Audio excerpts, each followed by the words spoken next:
प्यारे बच्चों, तो सबसे पहले हार्दिक स्वागत एवं हार्दिक अभिनंदन है आपके अपने YouTube channel new success classes पर, क्योंकि हमारे प्रयास के प्रति आपका विश्वास ही हमें संबल देकर और बेहतर बनाने की प्रेरणा व ऊर्जा प्रदान करता है। इसी के साथ शुरू करता हूं आज की क्लास। लेकिन आज की क्लास शुरू करने से पहले ये जान लेना जरूरी है कि इससे पिछली वीडियो में मैंने आपको क्या पढ़ाया था। इससे पिछली वीडियो में मैंने आपको सेट 7 के 2019 क्लास 10 में 2019 के सेट 7 के 3 क्वेश्चंस कंप्लीट करा दिए हैं। ये किसी भी स्टूडेंट ने कंप्लीट नहीं कर पाया तो लिंक आपको डिस्क्रिप्शन में मिल जाएगी, आप लोग वहां से कंप्लीट कर सकते हैं। वीडियो को देखने से पहले यदि आपने चैनल को सब्सक्राइब नहीं किया तो सबसे पहले चैनल को सब्सक्राइब कर लें, बेल आइकन को जरूर प्रेस कर लें, क्योंकि उसमें आपका ही फायदा है। जैसे हम कोई न्यू वीडियो अपलोड करेंगे, वीडियो का नोटिफिकेशन सबसे पहले आप लोगों तक पहुंच जाएगा और आप लोग वहां से क्वेश्चन कंप्लीट कर सकते हैं। तो आइए देरी ना करते हुए स्टार्ट करते हैं आज की क्लास। देखिए क्वेश्चन नंबर 4 का यहां पर लिखना है हल 4 का क्वेश्चन। भाई पढ़िए ध्यान से कि क्या कह रहा है। क्वेश्चन कहता है कि 2 घन हैं जिनमें से प्रत्येक का आयतन आपको दे रखा है 64 घन सेंटीमीटर है, और वो ये कह रहा है कि दोनों घनों को मिलाकर एक घनाभ बनाया जाता है। घनाभ, तो घनाभ का पृष्ठीय क्षेत्रफल पूछ रहा है। तो देखिए घन का क्या, घन आपके जो हैं ये 2 हैं इस टाइप के।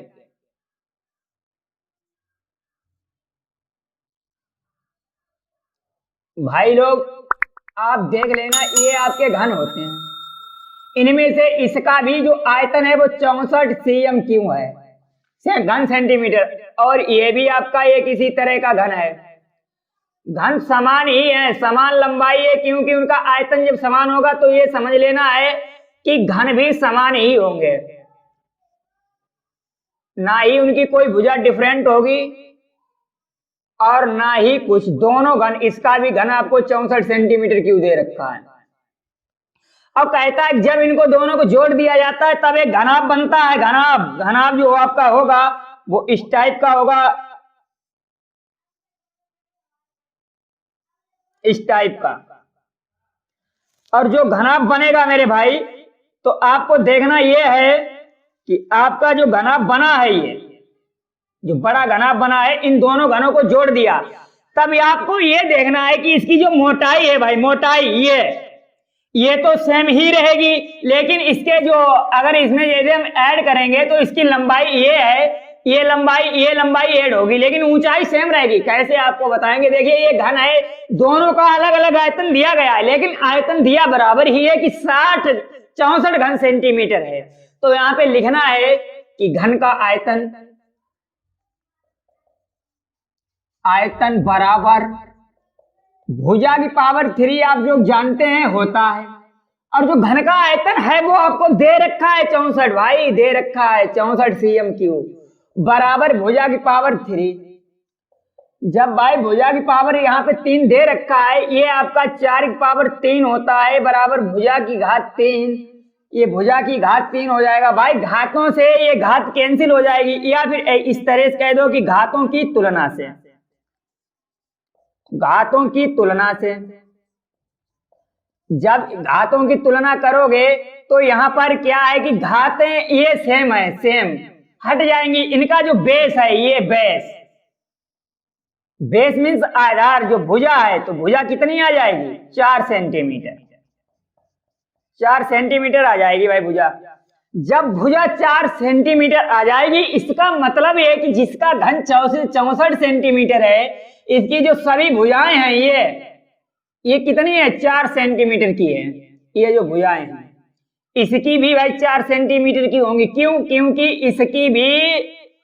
इसका भी जो आयतन है वो 64 ही है, तो इन दोनों की भुजाएं सभी बराबर होगी। लेकिन जैसे ही इन दोनों को जोड़ा, जो घनाभ बना, अब इसकी ए लंबाई जो है, ऊपर वाली फलक की ये लंबाई है, ये तो भाई जुड़ जाएगी। तो 4 + 4 कितनी हो जाएगी बराबर 8।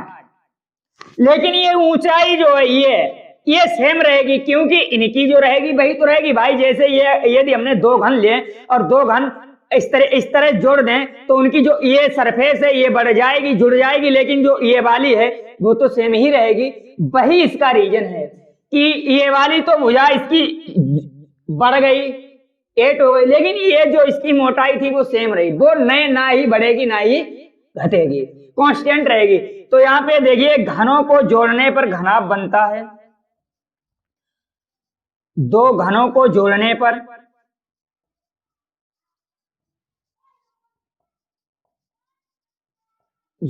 घनाभ बनता है। तो आपके ये दो घन है, एक ये है एक ये है, और इन दो घन हैं, इनकी भुजा कितनी है, 4 + 4 बराबर 8। 8 ये क्या है, ये जो घनाभ है उसकी भुजा है। यहां पे लिख देना है कि घनाभ की लंबाई, मान लिया कि एल है तो एल बराबर कितना हो गया, 8 सेंटीमीटर। तो यहां पर देखिए एल बराबर 8 लिख देना है। लेकिन जो इसकी ऊंचाई है भाई, ऊंचाई वो 4 ही रहेगी, क्योंकि ऊंचाई नहीं जुड़ेगी, ओनली लंबाई जुड़ेगी ना, लंबाई ऊंचाई। और जो इसकी चौड़ाई है, चौड़ाई ये वाली, ये तो इसकी ऊंचाई हो गई भाई, ऊंचाई ये हो गई, एच बराबर 4 सेंटीमीटर। और जो ये चौड़ाई है, चौड़ाई क्या है, बी, चौड़ाई को बी से लिखते हैं भाई, बी 4 सेंटीमीटर, इसकी बी 4 है और ऊंचाई एच 4 है और इसकी लंबाई एल भी 4 है भाई, ठीक है। तो घनाभ का पृष्ठीय क्षेत्रफल पूछ रहा है, तो यहां पर आपको लिख देना है कि घनाभ का पृष्ठीय क्षेत्रफल बराबर घनाभ का पृष्ठीय क्षेत्रफल। भाई इसका फार्मूला होता है, आप लोगों को याद होगा, और नहीं याद है तो याद कर लीजिए। पृष्ठीय जो क्षेत्रफल होता है वो बराबर 2 इंटू, देखिए ये आपका लंबाई, बी चौड़ाई, एच ऊंचाई। इसे याद करने की एक ट्रिक बता देते हैं। याद करने की जो ट्रिक है, एल का गुणा बी में करेंगे पहले, तो क्या हो जाएगा, एल बी प्लस क्रम बाय क्रम बी का गुणा एच में करेंगे, सीरीज सिमेट्री लगानी है, सिमेट्री। एल का बी में किया, एल बी हो गया, प्लस बी का एच में किया, बी एच हो गया, प्लस फिर ये एच है, इसका एल में किया तो plus H L, H L हो गया ना। इस तरह से इसका फार्मूला याद करना है कि एल बी एच, लंबाई चौड़ाई ऊंचाई, एल बी एच लिख लेना है आपको। कैसे, जैसे ये लिखा है, क्रम बाय क्रम, लंबाई चौड़ाई ऊंचाई, एल का बी में करना, एल बी का एच में करना, बी एच और एच का एल में करना, पुनः एच का एल में, तो एच एल हो जाएगा। यहां पर मान रख देना है, आपको मालूम है कि एल का मान 8 है, क्योंकि इसकी लंबाई है घनाभ की 8 हो गई, और बी चौड़ाई आपको मालूम है सेम है, नहीं बदली, इसकी ये चौड़ाई सेम है, ऊंचाई भी सेम है, और एच ऊंचाई सेम है, ऊंचाई सेम मीन्स 4 है, एच और एल 8 है भाई। तो यहां पर बस इसे सॉल्व कर देना, 8 चौकू 32 प्लस 4 चौकू 16, 8 चौकू 32, इसे ऐड कर देना है भाई। तो ये 64, 32 दूनी 64 प्लस 16, ये आपका 80 गुणा 2 बराबर 160 वर्ग सेंटीमीटर, जो इसका भाई पृष्ठीय क्षेत्रफल आएगा घनाभ का। यहाँ पे लिख देना है घनाभ का पृष्ठीय क्षेत्रफल जो आएगा वो भाई आपका 160 वर्ग सीएम स्क्वायर आएगा। अगर किसी भी स्टूडेंट को कोई प्रॉब्लम हो भाई कमेंट बॉक्स में कमेंट जरूर करें। 100% वादे के साथ कहता हूं कि प्रॉब्लम को इस तरह से हम दूर करेंगे उसकी कि वो भी अपने पूरे सारे जीवन भर याद करेगा भाई। तो क्वेश्चन नंबर काका, तो देखिए भाई गर्दा उड़ गया, अब गर्दा उड़ाना है हमें खाका, इसका भी उड़ेगा भाई, 100% उड़ेगा, 1 बाय 1 सारे क्वेश्चन का गर्दा उड़ेगा, क्योंकि भाई आपको नंबर लाने हैं ना 70 में 70। तो मोस्ट इंपोर्टेंट क्वेश्चन भाई यहाँ पे सॉल्व कराया जा रहा है, कम से कम एक्सपीरियंस होना चाहिए 3-4 साल का 70 में 70 लाने के लिए भाई एक्सपीरियंस आपको दिया जा रहा है। भाई जो कुछ भी मिले प्रेम से लो, क्योंकि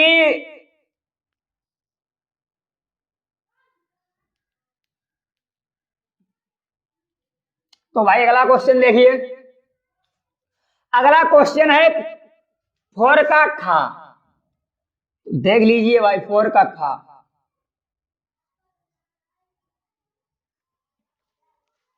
फोर का खा है द्विघात समीकरण के मूल ज्ञात कीजिए। द्विघात समीकरण आपको दे रखा है, कितना है 3x² माइनस का 2√6x प्लस का 2 बराबर 0। ये भाई आपको द्विघात समीकरण दे रखा है। यहाँ पर इसका तुम स्टैंडर्ड मानक समीकरण ax² plus bx plus c बराबर 0 तुलना कर दो।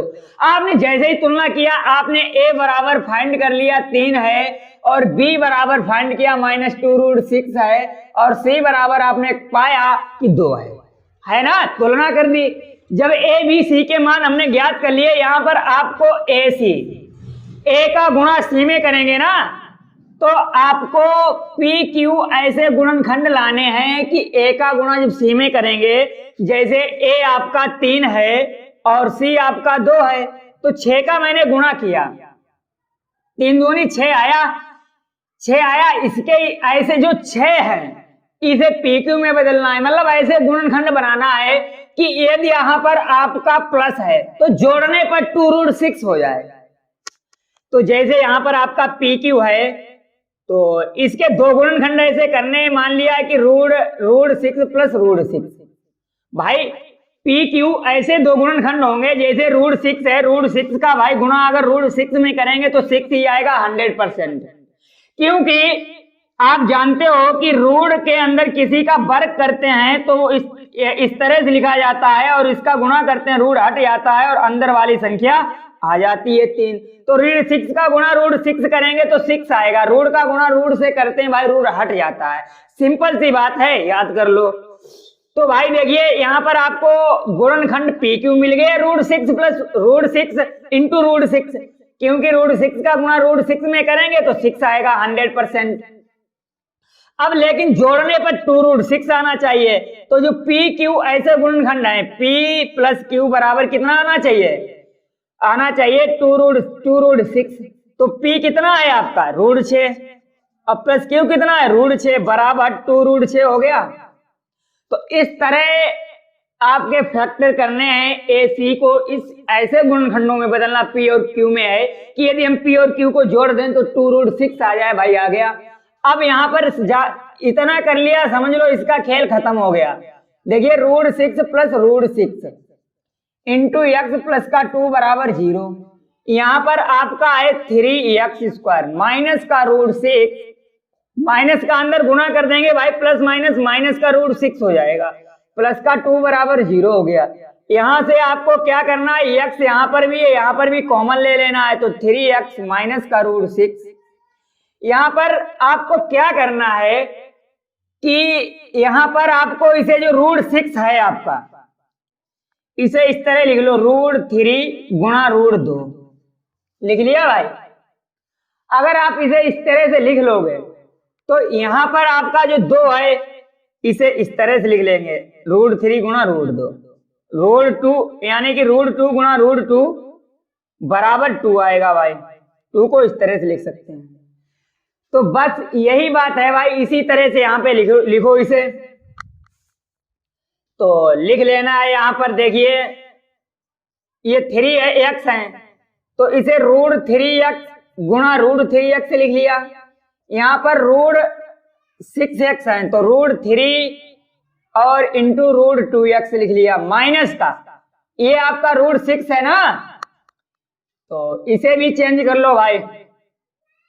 इसे जब चेंज करोगे तो यहाँ पर √3 इंटू √2x हो जाएगा और प्लस का जो 2 है इसे √2 में लिख लेंगे, बराबर 0 कर देंगे। यहाँ पर अब आप देखो कि √3 आपको कॉमन मिल रहा है, √3x, तो √3x कॉमन ले लेना है। यहाँ पर आपका √3x बचेगा, यहाँ पे आपका कितना √3x ये चला जाएगा, ये वाला कितना बचेगा √2 बचेगा, तो √2 लिखना है आपको। यहाँ पर आपको √2 कॉमन लेना है। देखिए यहाँ पर भी है, यहाँ पर भी है, माइनस का, लेकिन माइनस का भाई माइनस। तो यहाँ पर देखिए √2 कॉमन लोगे, कितना बचेगा, इतना बचेगा, √3 इंटू x लिख दिया। लेकिन यहाँ माइनस भी साथ में कॉमन लिया, माइनस √2 कॉमन लिया ना, तो यहाँ पे माइनस आएगा, माइनस लिख दिया, √2 बचा बराबर 0। जब भाई ये सब आपने कर लिया है तो अब क्या करना है कि यहाँ पर देखिए √3x माइनस √2 और √3x माइनस √2 दोनों में प्रेजेंट है, तो ये इसे भी कॉमन ले लो, √3x माइनस का √2, इसमें आपका कितना है √3x माइनस का √2, बराबर 0। अब भाई ये दोनों सगे भाई भाई हैं, इनटू में ना है ना, तो सगे भाई भाई हैं, तो 0 है भाई दोनों के पास, तो अलग अलग दे दो क्योंकि दोनों को चाहिए।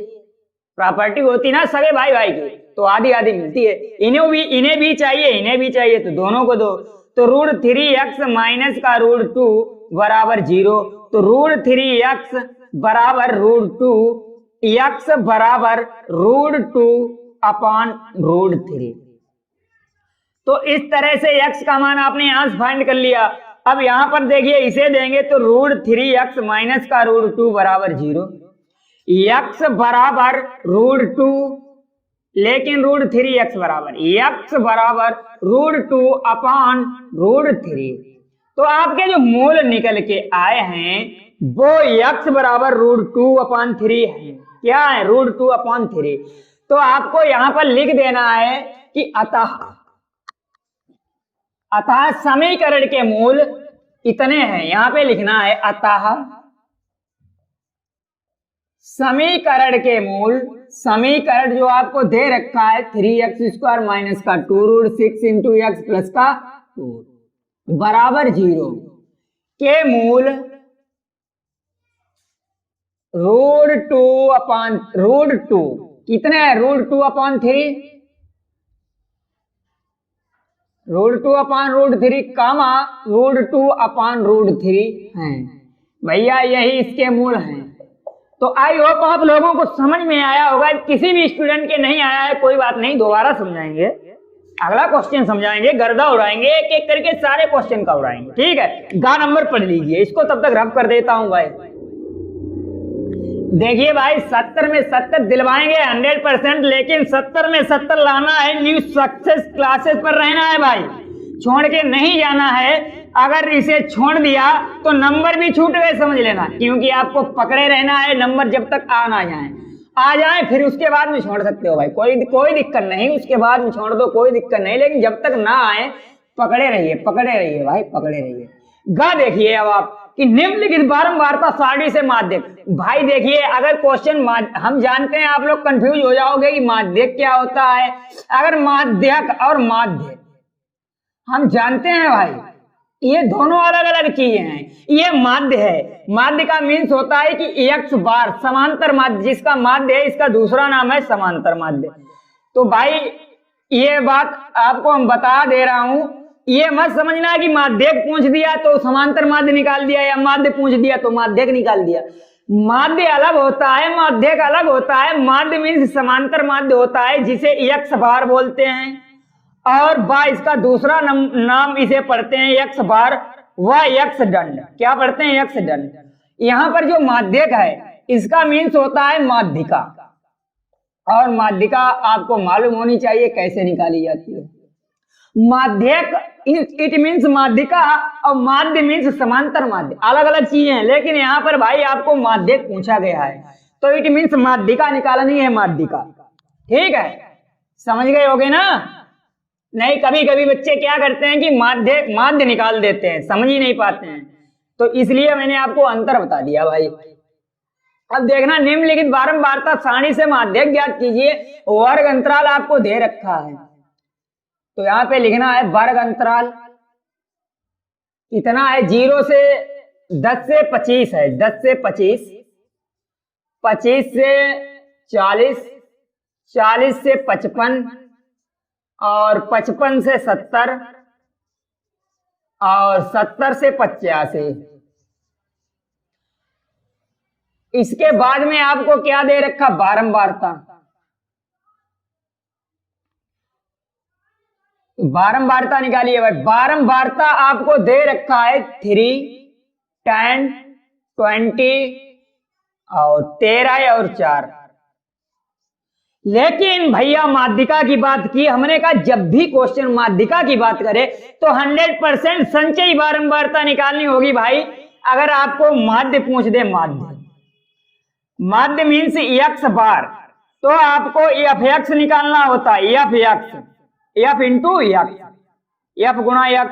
और f(x) निकालने के लिए जो x वर्ग अंतराल होता है इसका मध्य बिंदु निकालते हैं, मध्य बिंदु निकालने के बाद में क्या करते हैं कि एफ का x से गुणा करते हैं, लेकिन अगर माध्यक की बात कर दे तो भाई संचयी बारंबारता निकालनी है। संचयी बारंबारता दोनों अलग अलग चीजें हैं भाई, और उसी तरह से समझना है। अगर माध्यक की बात करें तो संचयी बारंबारता निकालने हैं, और माध्य की बात करें तो f इंटू एक्स निकालना है, जहां x निकालने के लिए वर्ग अंतराल का मध्य बिंदु निकालते हैं। तो भाई ये छोटी छोटी चीजें हैं, सीखते चलो तभी क्वेश्चन लगेगा। तो यहाँ पे संचयी बारंबारता निकालेंगे कैसे वो आपको हम समझाएंगे भाई, वो मेरा काम है। तो संचयी बारंबारता निकालोगे तो यहाँ पे आपको देखिए पहला पद 3 दिया गया, ये 3 है, लिख लिया। ऐसे पहले पद को जैसे का तैसा उतार दीजिए आप। 3 है, मैंने 3 उतार दिया। अगला पद है 10, इसमें जोड़ दिया तो 3 + 10 बराबर 13 हो गया। इसका अगला पद 13 में जोड़ दिया, 13 + 20 बराबर कितना हो गया? 3 और 4, 3 और 3 33, सॉरी 33 हो गया, 33 लिख दिया, ठीक है। अगला पद 33 में 13 जोड़ दिया तो भाई 3 3 6, 3 1 4, 46 हो गया। अगला पद 46 में 4 जोड़ दिया, 50 हो गया भाई। तो इस तरह से आप संचयी बारंबारता निकालोगे। पहले पद को जैसा का तैसा लिख देंगे, दूसरे पद को पहले पद में जोड़ देंगे तो 10 3 13 हो जाएगा। तीसरे पद को 13 से जोड़ देंगे 33 हो जाएगा। चौथे पद को 33 से जोड़ देंगे 46 हो जाएगा। और जो पांचवा पद है उसको 46 में जोड़ देंगे तो 50 हो जाएगा। पांचवा पद 4 है आपका। तो भाई इस तरह से आप संचयी बारंबारता ज्ञात कर सकते हैं। चलिए ठीक है, माध्यिका ज्ञात करनी है आपको। माध्यक यानी माध्यिका, यहाँ पे देखिए दोनों बातें लिखा दे रहा हूं। माध्यक, माध्यिका क्या होती है? माध्यिका। चलिए ठीक है भाई, इसका आपका एक फार्मूला होता है। वो फार्मूला होता है भाई, आपका फार्मूला होता है EL1 प्लस EN/2 माइनस का CF upon F into H। EN/2 minus का CF अपॉन F इंटू। अब आप कहोगे सर EN जी कहां से लाएंगे भाई? इसीलिए फार्मूला मैंने रखा कि ताकि आप लोग ये चीजें फार्मूले को देख करके फाइंड करो, ज्ञात करो कि क्या क्या चीजें लानी है, इस फार्मूले में रखनी है। तो भाई फार्मूला याद कर लेना 100%। यहां पर भाई जो आपको N दे रखा है, जो N है कैपिटल N, ये भाई आपकी जो बारंबारता है इसको जोड़ करके निकालेंगे। तो बारंबारता आपको इसे जोड़ दोगे 10 3 13 20 33 33 13 46 और 4 50। कहने का मीन्स है कि संचयी बारंबारता का लास्ट पद आएगा 100%। तो आपको लिख देना है कि N बराबर 50। संचयी बारंबारता में नीचे आए वही लिख देना, वही आएगा। जोड़ करके देख लीजिए, 10 3 13 20 33 13 46 और 4 50, ठीक है। अब यहां पर क्या करना है आपको, जो N दिया गया है यहां पर लिखना है। चूंकि N बराबर 50, माध्यिका कैसे निकालेंगे हम बताएंगे आपको। चूंकि N बराबर 50 लिखना है जो एक सम संख्या क्या है भाई? 50 आपको मालूम है भाई, 50 है, इसके 2 से कट जाती है तो ये सम संख्या होगी ना। आपको ये चीज मालूम है कि जिस संख्या के अंत में 0 2 4 6 और 8 होते हैं वो एक सम संख्याएं होती हैं। कैसी होती हैं? सम संख्याएं। जब ये सम संख्या 0 है तो सम संख्या है तो 2 से विभाज्य होगी। N बराबर 50 जो एक सम संख्या है, जो एक सम संख्या है भाई। यहाँ पे अगर 50 आया, सम संख्या आई, इसलिए हमने सम संख्या लिख दिया। अगर विषम संख्या आती, जैसे माना कि 23 आ जाती, 23 क्या है? विषम संख्या। 51 आ जाता है, यहाँ पर 51 क्या है? विषम संख्या है। तो मैं यहाँ लिखता कि चूंकि 51 जो N बराबर 51 जो एक विषम संख्या है, अतः माध्यिका इसकी N+1/2 होगी। कितनी होगी? N+1/2। लेकिन यहाँ पर N जो एक सम संख्या है, इसलिए माध्यिका बराबर N/2 बराबर 50/2 बराबर 25। अब आपको देखना है कि 25 कहाँ है संचयी बारंबारता में। कहाँ देखना है? संचयी बारंबारता में। तो चलो दिखाते हैं आपको कि 25 कहाँ टहल रहा है संचयी बारंबार। लेकिन है 100% है, संचय बारंबारता के अंदर है ये चीज, हम तुम्हें सही बताते हैं, लेकिन कहाँ है ये आपको हम बताएंगे, कहाँ भाई टहल रहा है, लेकिन है इतना जानते हैं, इतना आपको ज्ञात हो गया कि है।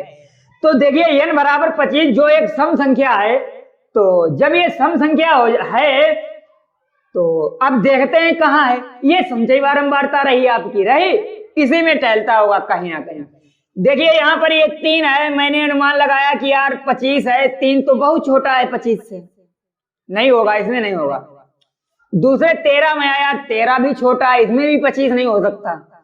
33 आए यार, 33 है, बड़ा है, अंदाज लगाया कि इसमें हो सकता है, हो सकता है, लेकिन हो सकता नहीं भाई, 100% होगा इसमें, 25 33 में होगा 100%।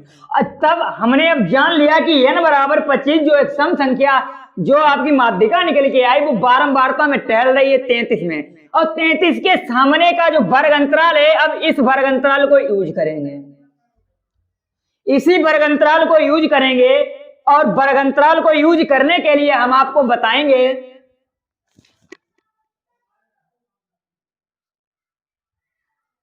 कि यहां पर आपका जो L1 है, देखिए फार्मूले में L1 है, तो जो वर्ग अंतराल इसके सामने आया है ये वाला, इसी का जो पहला पद है L1 बराबर पहला पद यानी 40, L2 बराबर दूसरा पद यानी 55 है। अब आप कहोगे कि सर L1 फाइंड कर लिया आपने, L2 है ही नहीं फार्मूले में, तो क्या जरूरत है यार, L2 माइनस का L1 बराबर होता है H, तो दिस इंप्लाई दैट यहां से H निकालोगे, L2 55 माइनस का 40 बराबर 15 निकला, कितना निकला 15। H का मान इस तरह से निकालोगे आप, या फिर ऐसे कह सकते हो कि वर्ग अंतराल की उच्च सीमा यहाँ पे जैसे 70 है, 55 घटा दिया, तो ये वर्ग अंतराल हो गया 15 है। किन्हीं भी उच्च सीमा से निम्न वर्ग सीमा को घटाओ, जो वर्ग अंतराल आए वही H का मान होगा मेरे भाई, 100% वादे के साथ कहता हूं आपसे।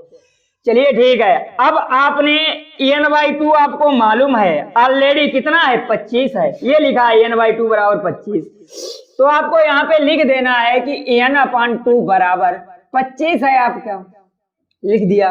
अब फार्मूले में CF है, क्या है CF नहीं पता है अभी आपको, नहीं पता है। CF फाइंड करने के लिए यहां से इसका जो ऊपर पद था क्या था, 13 है, 3 + 10 बराबर 13 था, तो भाई CF पहले ये फाइंड करते हैं, बाद में बताएंगे CF। तो इसी जो आपने जहां पे हमारा 25 मिला संचय बारंबारता में, जहां n/2 मिला उसके सामने बारंबारता ये थी आपकी, इस बारंबारता में देखेंगे इसके सामने का पद जो बारंबारता में होगा भाई वही आपका 100% EF होगा, क्या होगा EF। और जो बारंबारता के ऊपर संचयी बारंबारता में जो मिलेगा वही आपका CF होगा, क्या होगा CF।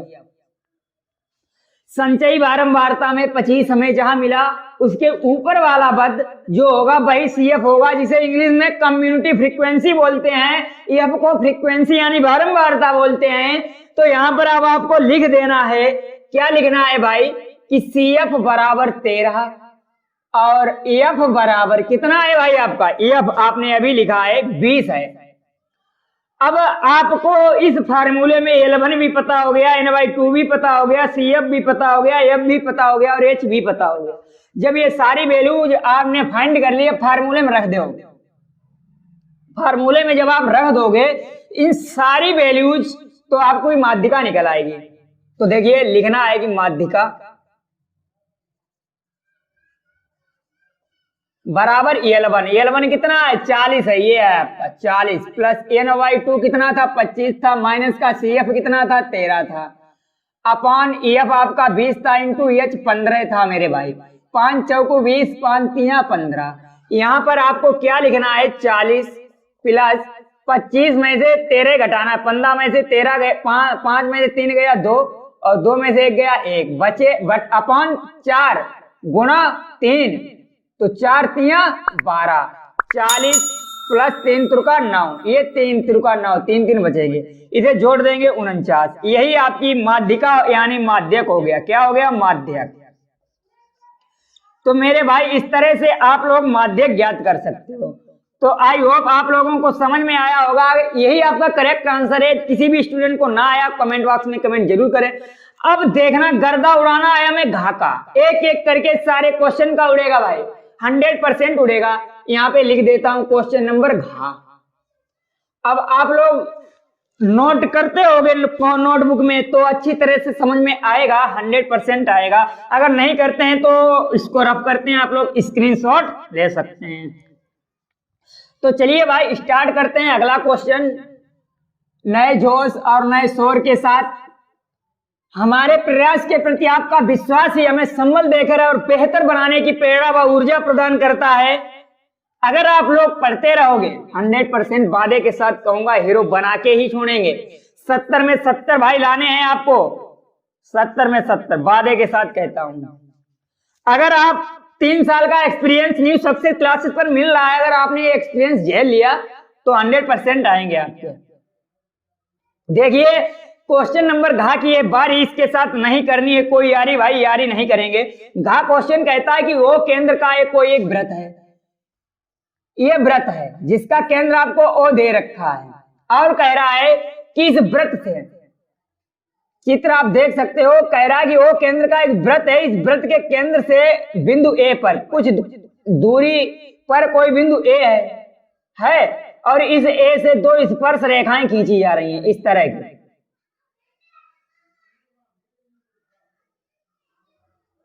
ये स्पर्श रेखाएं हैं और कह रहा है कि व्रत का ये केंद्र जो है यहां पर ये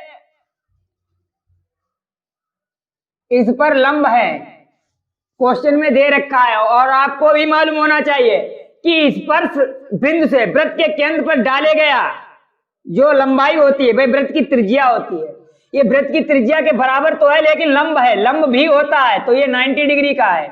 ये भी आपका लंब है, ये भी 90 डिग्री का है, क्योंकि व्रत के केंद्र से स्पर्श बिंदु से व्रत के केंद्र पर डाला गया लंब हमेशा खींची गई त्रिज्या लंब होती है। जब ये लंब है तो ये 90 डिग्री का होगा, ये भी लंब है, ये भी 90 डिग्री का होगा। और आपको जो ये एंगल जो ओ है ये 110 डिग्री दे रखा है क्वेश्चन में, हमने भैया नहीं दिया, क्वेश्चन में 110 डिग्री दे रखा है। और तो ये कह रहा है कि कोण बीओसी, देखिए ये बी, ये आपका क्या है बी है, ये सी है, कह रहा है कि कोण बीओसी बराबर 110 डिग्री हो, ये चीज दे रखी है। तो ए बी सी तथा तो ए बी तथा ए सी, ए बी ये वाला है, ए सी आपका ये है, ए बी तथा ए सी क्या करना है कि ए बी तथा ए सी व्रत की स्पर्श रेखाएं हैं भाई हैं, तो कोण ओ ए बी कह रहा है कि ओ ए बी ज्ञात है, ये एंगल फाइंड करना है भाई ये वाला। आप जानते हो कि ये आपका क्या है त्रिभुज है, क्या है ये 1 2 3 और 1 4, 4 भुजाएं हैं आपके पास, चतुर्भुज हो गया। और चतुर्भुज के चारों अंतःकोणों का योग 360 डिग्री होता है। तो यहां पर लिखना है कि चतुर्भुज क्या है ओ बी ए सी ओ के चारों अंतःकोणों का योग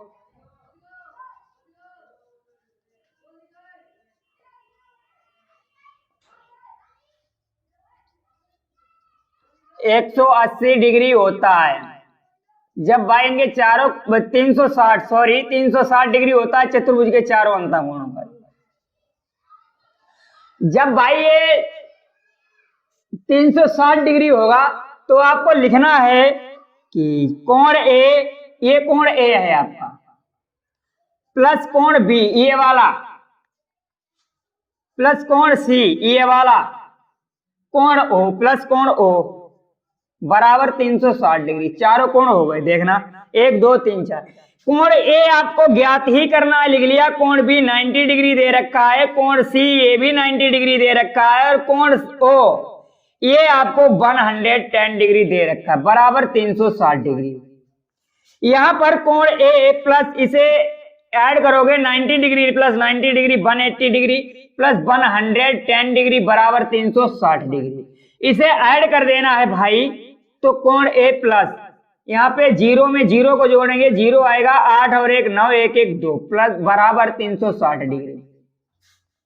यहां पर आपको इस तरह से लिखना है कि कोण ए बराबर 360 डिग्री माइनस का 290 डिग्री। ये देखिए 290 डिग्री है, ठीक, माइनस का 290 डिग्री। जब इसे घटा देंगे तो कोण ए बराबर 0 से 0 गया 0, 16 में से 9 गया 7 और यहाँ पे 2 बचेगा, 2 से 2 गया 0, तो कोण ए बराबर 70 डिग्री। तो आप यहाँ पर लिख सकते हो कि जो आपका कोण ए है ये कितना है, कितने डिग्री का है, 70 डिग्री का है। आई होप आप लोगों को समझ में आया होगा। किसी भी स्टूडेंट को कोई दिक्कत है तो कमेंट बॉक्स में कमेंट जरूर करें। तो ये थी बच्चों आज आपकी क्लास। मंजिलें उन्हें ही मिलती हैं जिनके सपनों में जान होती है, पंखों से कुछ नहीं होता, हौसलों से उड़ान होती है। हौसले बनाइए मेरे भाई, 70 में 70 लाने के हौसले जिस बंदे के अंदर होंगे 100% 70 में 70 लाएगा। पेपर पूरा फांस देंगे, लेकिन न्यू सक्सेस क्लासेस पर और कहीं जाओगे नहीं मिलेगा भाई। तो मिलते हैं अपनी अगली क्लास में। वीडियो को अंत तक पूरा देखने के लिए धन्यवाद।